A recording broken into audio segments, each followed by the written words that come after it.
Yeah, a very tragic event indeed, Sarah Jane. There were 5 people on board one of these Black Hawks, 4 on another. The Black Hawk HH-60, adapted for medical evacuation, and indeed, according to the military, there were medical teams on board conducting a planned training drill by night. They were flying, we're told, in multi-ship formation, essentially flying together. Now, this happened in the dark at night. The pilots were flying using night vision goggles. The accident, or the incident, we're told, happened while they were flying. They were taking part in medical evacuation drills, but they weren't conducting those drills at the time when the aircraft came down.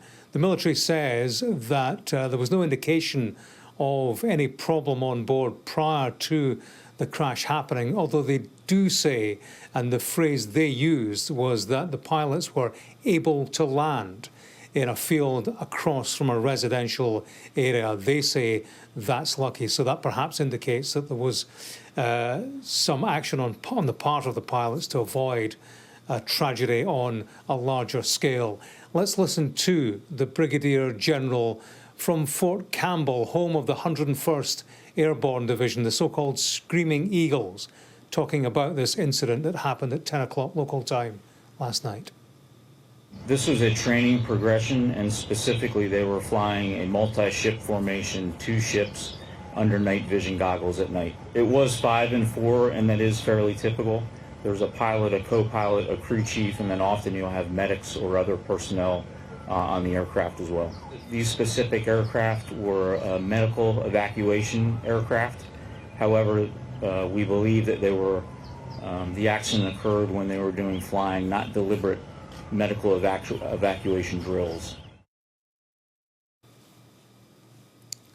There you go, the Brigadier General speaking there. He also said that a so-called safety team is on their way from Alabama to investigate the cause of this accident. They will use a black box onboard computer data to aid them in their investigation.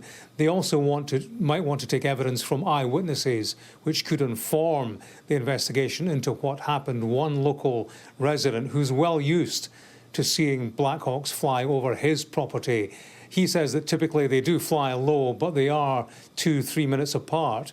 He speaks of them being low and flying very close to each other, talking about how they looped round and then he heard a noise and saw what looked like a firework going off, to use his words. Currently, there is an operation ongoing to inform the next of kin across the United States and indeed with relatives across the world. The governor of Kentucky talking about how this is a tough, tragic day for his state.